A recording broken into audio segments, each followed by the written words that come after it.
오늘 6월의 첫째 주일 성령 강림 후 셋째 주일을 맞이하여 하나님께 예배하는 모든 성도들에게 주의 은총이 함께하시기를 기도합니다.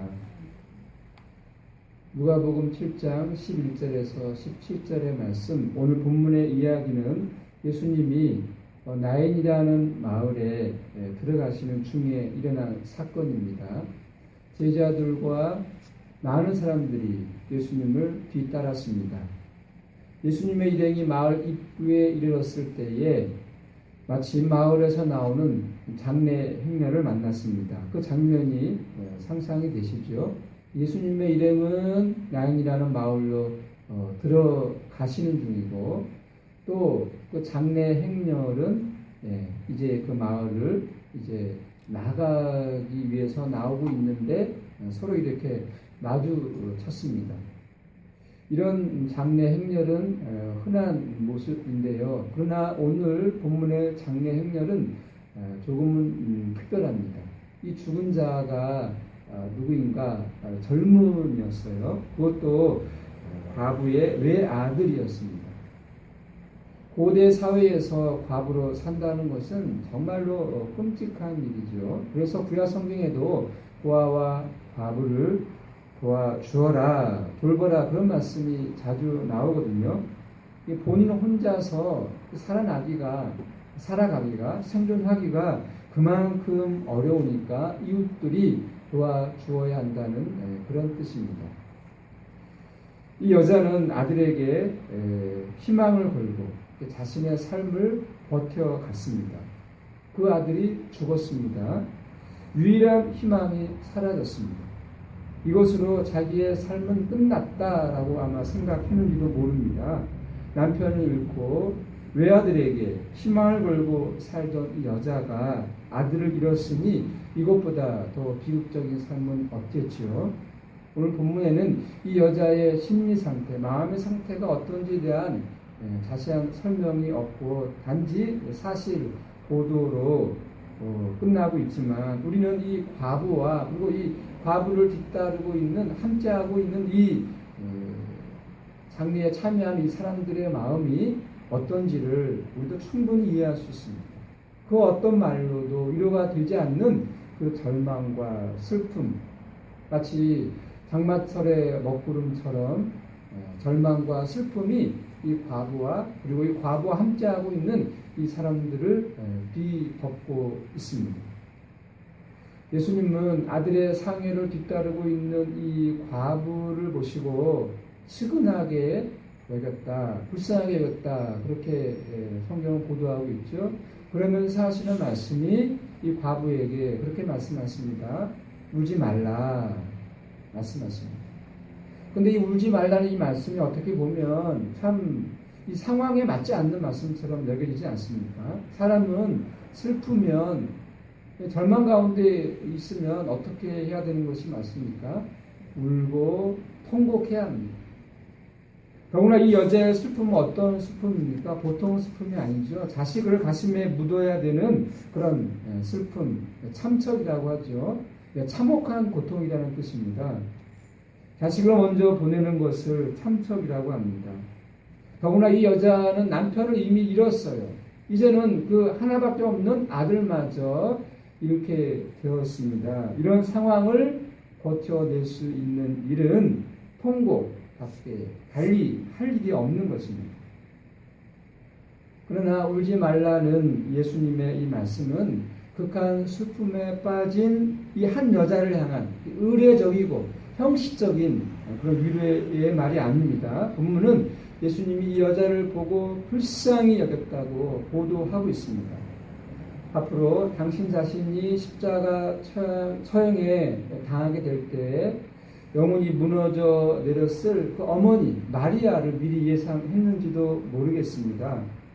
똑같은 말이라고 하더라도 누구에게서 듣느냐에 따라서 그 말의 무게는 완전히 달라집니다. 나를 따르라 했을 때에 자신들의 모든 것을 내려놓고 포기하고 예수님을 따라 나섰던 그 제자들처럼 이 여자도 똑같은 무게의 말을 지금 예수님을 통해서 듣고 있는 거예요. 예수님으로부터 자신의 영혼 전체를 위로해주는 그 말씀을 지금 이 여인은 듣고 있는 것입니다. 이런 경험은요, 우리 일생에 흔한 게 아니에요. 어떻게 보면 일생에 한 번 있을까 말까한 그런 경험입니다.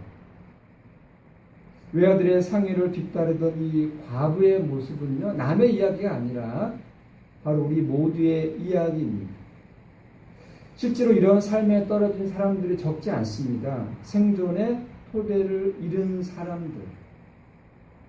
요즘 참 뉴스 보기가 불편할 정도로 주변에서 참 어려운 일들이 많이 일어나고 있죠.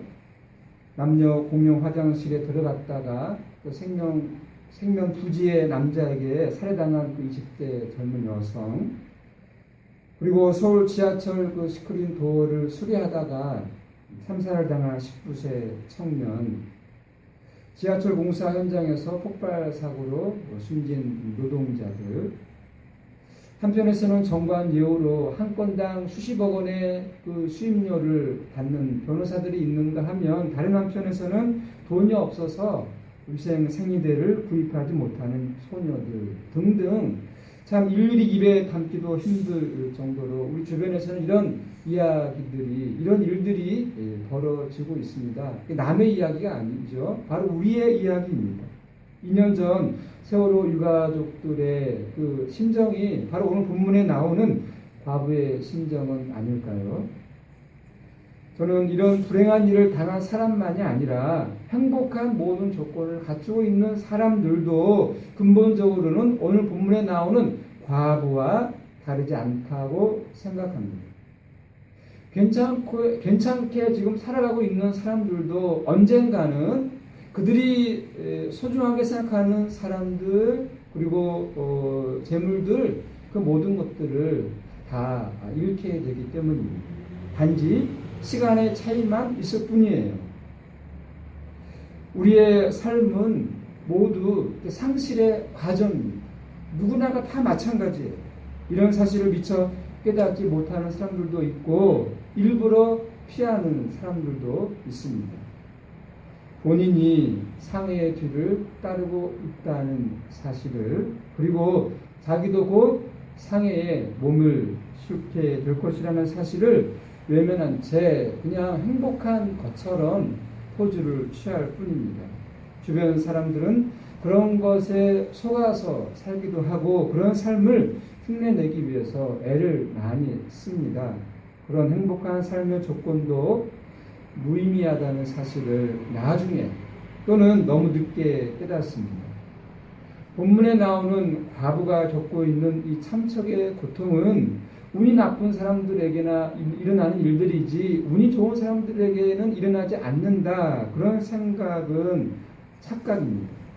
이미 모든 사람들의 삶에 이미 외아들을 잃은 과부의 삶이 죽음의 그림자처럼 비밀한 방식으로 대입되어 있습니다. 그 불행은 미래에 일어나는 것이 아니라 현재 우리 가운데 일어나고 있는 일들이에요. 쉽게 말해서 이런 것이죠.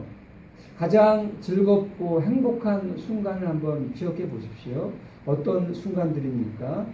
가족들이 밥상에 둘러앉아 있는 모습들, 또는 친구들이 모여서 재미난 이야기들, 재미난 모임을 갖고 있는 그런 순간들, 또 여행, 또 이게 돈벌이하는 그런 모습들이겠죠.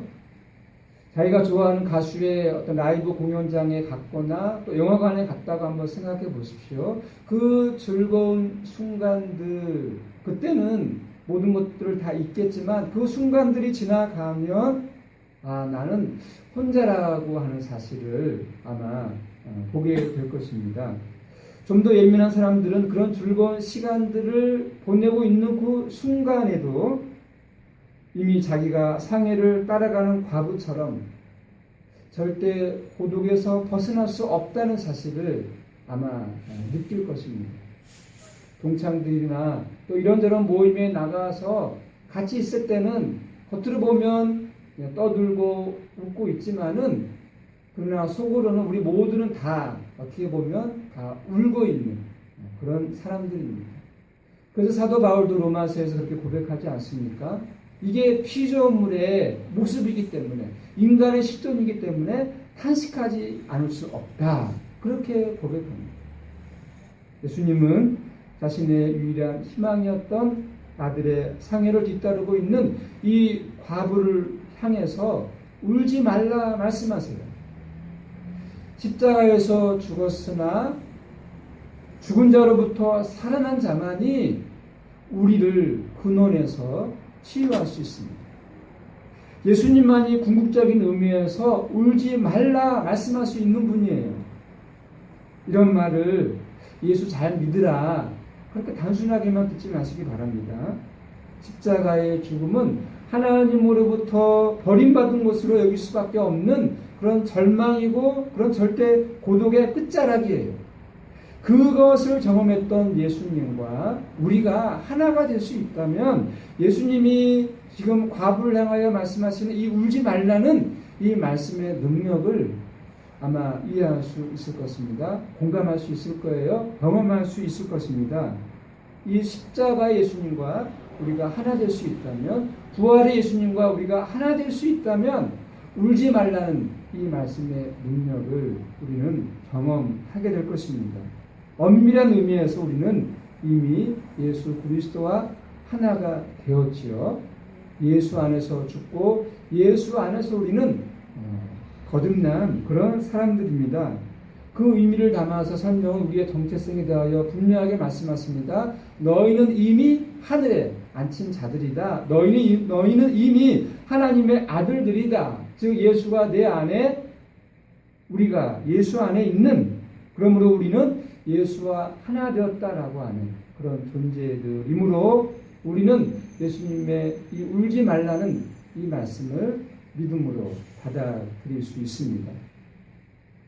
오늘 본문에서 예수님은 별로 많은 말씀을 하지 않으세요. 두 마디 말씀을 하시잖아요. 한 번은 과부에게, 그리고 다른 한 번은 이 과부의 아들, 죽어 상여에 누워있는 그의 아들이었습니다. 이 아들이 몇 살인지, 그리고 이 아들이 어떻게, 무슨 이유로 죽게 되었는지 본문은 아무런 말씀이 없어요. 이 아들은 아버지의 죽음을 기억하고 있습니다. 그리고 홀로 어머니와 함께 어렵게 살다가 이제 죽게 되었어요. 그 순간에 그는 홀로 남을 어머니를 생각했을 것입니다. 도저히 받아들일 수 없는 이 절망, 이 상황. 이 아들은 상해에 지금 누워 있어요. 그러나 완전히 죽은 것은 아닙니다. 이 고대 사회에서는요, 이 뇌파를 검색할 수 있는 오늘 같은 첨단 어떤 기계 장치가 없었기 때문에 심장이 멎거나 이게 숨이 멈추면 이게 죽은 것으로 생각을 했어요. 그래서 살아날 가능성이 있는 사람들도 무덤에 묻히는 경우가 많았어요. 우리도 옛날에 그런 경험이 있잖아요. 그런 이야기들. 그냥 죽은 줄로 알고 윗목에 이렇게 내버려 두고 이제 다음날 되면 화장터에 버릴 생각이었는데 아침에 일어나니까 다시 아이가 살아나는 그런 이야기들 말입니다. 관에 들어가 상해를 타고 마을을 빠져나가는 이 청년, 조금씩 의식이 돌아왔는지도 모르겠습니다. 지금 내가 어디에 있는 것일까? 일어나서 어머니를 만나야 되겠다라고 마음을 먹지만 가위에 눌린 것처럼 일어날 수가 없는 거예요. 몸을 움직일 수가 없습니다. 오래전 아버지가 타고 가던 그 상해에 자신이 누워있다는 사실을 깨닫습니다. 이렇게 내 인생이 끝나는 것인가? 그때 그의 귀에 어떤 소리가 들립니다. 청년아, 내가 내게 말하노니 일어나라. 이 청년 이야기도 사실 남의 이야기가 아닙니다.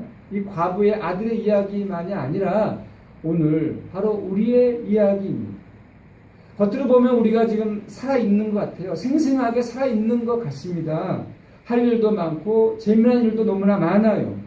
시간이 아까울 정도로 많은 일에 매달려 살고 있습니다. 스마트폰 시대는 어느 한순간도 한눈을 팔지 못할 정도로 이 세상살이의 많은 정보가 우리를 지배하고 있습니다. 이것이 실제로 살아가고 있는 것일까요? 혹시 가위에 눌려 살아가고 있는 것은 아닐까요? 잠을 자다가 아마 가위에 눌린 경험들을 아마 다 갖고 계실 거예요. 잠을 자고 있다는 거, 꿈을 꾸고 있다라고 하는 것을 어렴풋이 느끼고 있는데 이 어떤 무서운 대상이 내 앞에 버티고 있어서 그 대상으로부터 벗어나려고 몸부림을 치는데 이게 벗어날 수가 없는 거예요. 몸이 마음대로 움직여주지는 않습니다. 그러면 그럴수록 그 무서운 상대로부터 벗어나면 벗어날수록 진땀만 흘리고 헛소리만 하는 그런 가위 눌림의 경험 다 있었을 거예요. 개인도 그렇고 사회도 마찬가지로 지금 우리 모두 이런 가위 눌림 시대를 살고 있다고 해도 틀리지 않습니다. 이 상황에서 벗어나고 싶은데 헛소리만 나올 뿐입니다. 우리나라 청년들 참 어렵지 않습니까? 그래서 우리나라를 이끌어 헬 조선이라는 그런 말도 하고 있습니다. 가위 눌린 이 상황을 누가 깨워줄 수 있을까요? 누가 일어나라고 말할 수 있을까요? 과부의 아들을 살린 이 오늘 본문의 이야기는 구약 성경에도 나옵니다. 열왕기상 17장에도 나오죠. 바로 엘리야의 이야기입니다. 한창 가뭄이 들었을 때에 엘리야 선지자는 사르밧 마을에 있는 한 과부를 통해서 먹을 것을 얻습니다. 그 과부에게는 아들이 하나 있었는데 그 아들이 죽습니다. 엘리야는 이 죽은 아이를 위하여 여호와께 불을 지었습니다. 아이가 살아났다고 하지요. 또 하나의 이야기는 열왕기하 4장에 나옵니다. 엘리야의 제자 엘리사에 관한 이야기인데요. 엘리사는 수넴에 사는 한 부부의 집에 들어가서 먹을 것을 얻습니다. 이들 부부에게는 아이가 없었어요. 엘리사는 아이를 원한다는 이 부부의 소원을 들어줍니다. 아이가 어느 정도 자란 뒤에 죽게 되죠. 엘리사는 엘리야와 비슷한 방식으로 아이를 살립니다. 누가복음은 오늘 이 나인성의 과부 이야기를 하면서 엘리야와 엘리사 이야기를 염두에 두고 말씀을 전하고 있습니다. 독자들도 다 그렇게 알아들었을 것입니다. 예수님은 엘리야와 엘리사 선지자처럼 하나님의 위대한 선지자라는 거예요. 엘리야와 엘리사 선지자보다 훨씬 크신 분이라는 점을 강조하고 있습니다. 엘리야는 하나님께 기도를 드림으로써 죽은 아이의 생명을 불러왔지만 예수님은 하나님과 동일한 권위로 일어나라고 명령을 내렸습니다. 예수님의 이런 권위는 사람들을 놀라게 했습니다. 16절 말씀에 보면 이렇습니다. 모든 사람이 두려워하며 하나님께 영광을 돌려 이르되 큰 선지자가 우리 가운데 일어나셨다 하고 또 하나님께서 자기 백성을 돌보셨다 하더라. 저는 앞에서 울지 말라 일어나라는 예수님의 말씀을 설명했습니다. 그 말씀처럼 울지 않고 일어나고는 싶은데 그게 잘 되지 않습니다. 왜 그럴까요?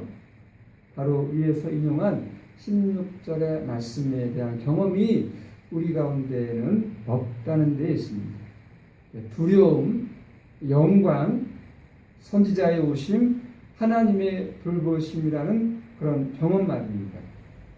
그것은 곧 구원 경험이지요. 우리는 늘 이 천편일률적인 생각으로 세상을 살아갑니다. 거룩한 두려움과 영광에 대한 생각을 하지 않습니다.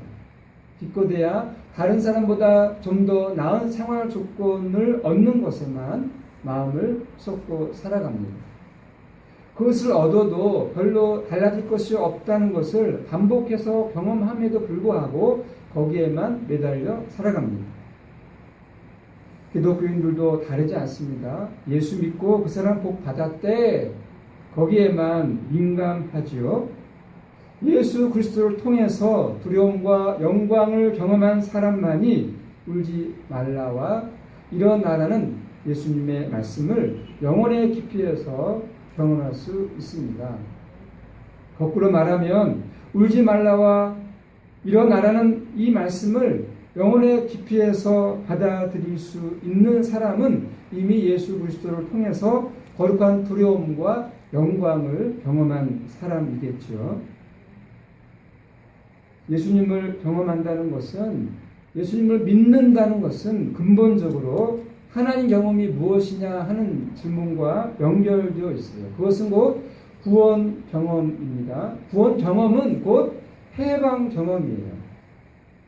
예수 그리스도를 통해서 해방을 경험했다는 것은, 자유를 경험했다는 것은 곧 하나님을 경험했다는 뜻입니다.